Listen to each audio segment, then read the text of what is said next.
Hey everybody, it's Charles, your hobby hero, and today we're going to be unboxing something I have never unboxed here on the channel. Before we get started, if you haven't already, please hit that subscribe button down in the bottom corner. I do appreciate it. Put out regular content about the hobbies I love the most. Alright, like I said, we're going to be opening up this CGC unboxing today on the channel, and it's got not one but two things I've never opened on the channel here, and that's going to be magazine-sized books and signed books that I submitted to CGC. Also take a look at kind of the process, the timeline, and whether or not it's something that I would do again in the future. So we'll set this aside over here.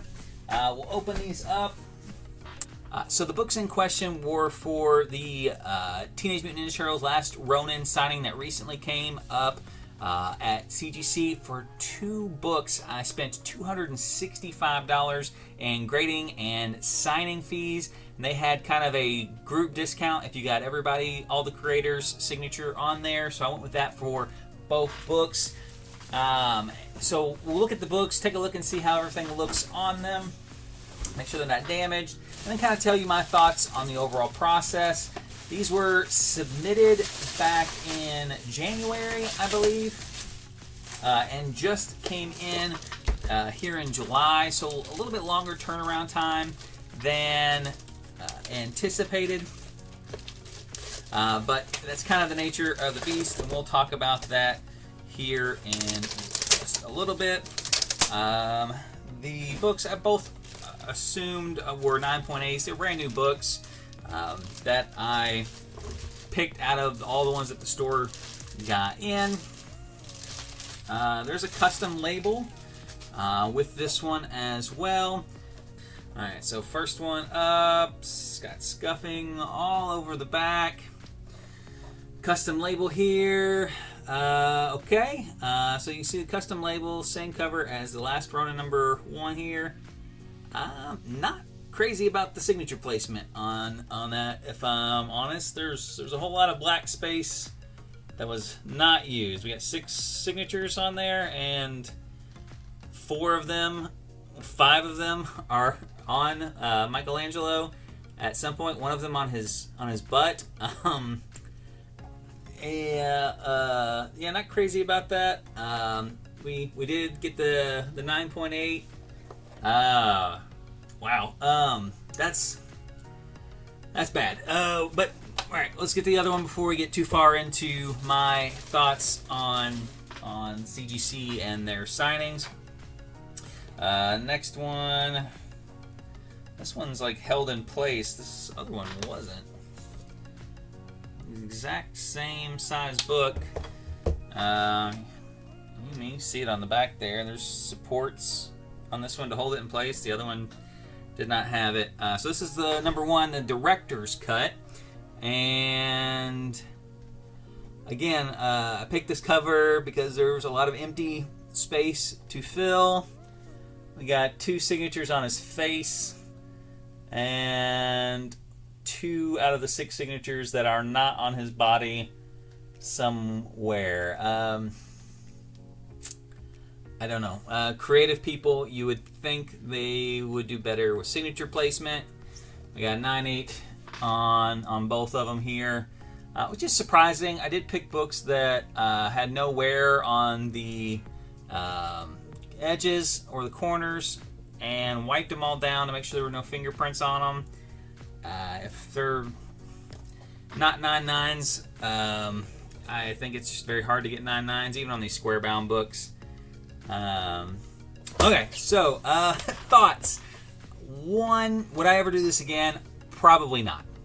There's only a handful of artists that I care about. Kevin Eastman is an artist that I do care about, and again, they did have the group discount on here, so I went ahead and got the whole creative team on these books. But the cost is very prohibitive. Like I said, $265 to get 2 books graded, and that's not considering shipping. I doubt very highly that these books will sell for that much more than just a regular 9.8 for these particular books.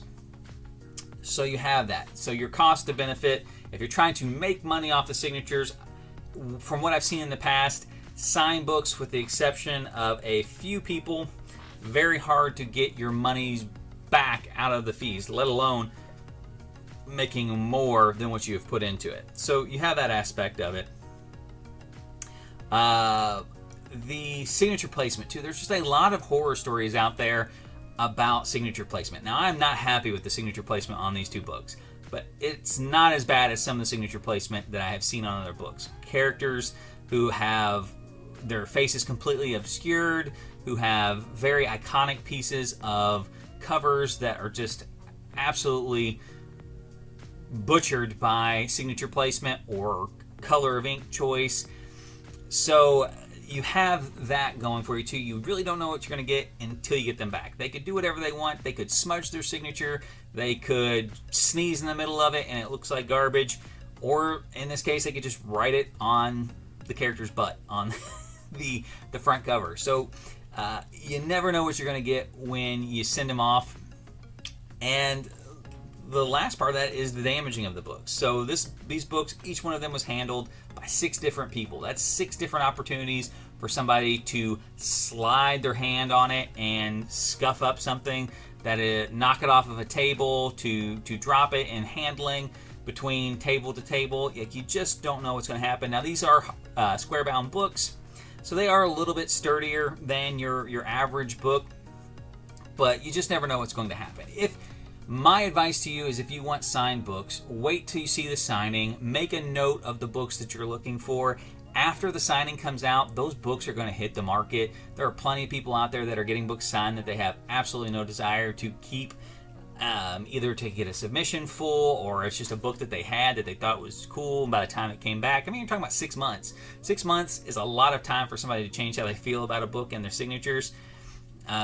So those will be hitting the market. That'll give you the opportunity to probably buy it for less than it would have cost you to get it graded in the first place. You'll get it at the grade that you wanted because it's already been encapsulated, so you don't have to worry about it being damaged. You don't have to worry about if you press the book, if you miss something along those lines.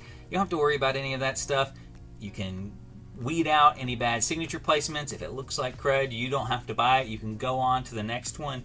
And that'll really get you that piece in your collection that you really wanted. Now, the other side of that is, if you're getting the book signed in person, it's completely different. There's something else that's attached to that. If you're going to a signing and you meet Todd McFarlane, you hand him your book and he gets to sign it and CGC witnesses it and you're sending it off, that's a totally different experience. But for me, mailing books in, not having anything to do with the creator, really, it's a nice piece in my collection, but for me, I would have rather just waited till some of these got on there, saw a nice Kevin Eastman sketch maybe that I really liked the placement on, or just a signed copy of this book that had the creators in signature spots that made sense even, or ink colors that made sense even.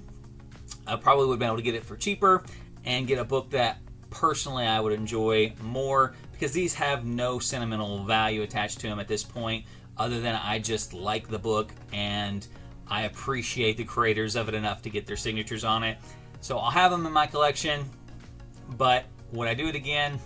Probably not. Will I submit anything to CGC in the future? Unless it's somebody who's really hard to pin down for a signature that I would really like to get, probably not. Just save my signatures for conventions I'm going to, or buy them on the secondary market once they hit eBay. So my 2 thoughts, let me know what you guys think. If you've had any similar experiences with the signature series from CGC, I'd love to hear them. Until next time though, guys, Hobby Hero out.